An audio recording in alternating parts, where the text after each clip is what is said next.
चढ़ी चले दूजे बंधे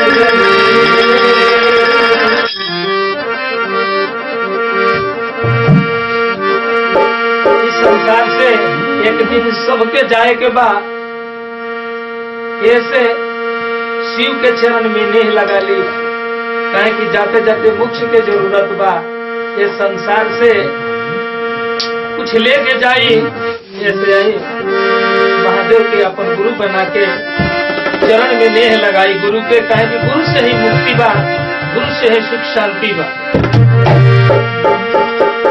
वो एक दिन माटी हो गई है तोहारी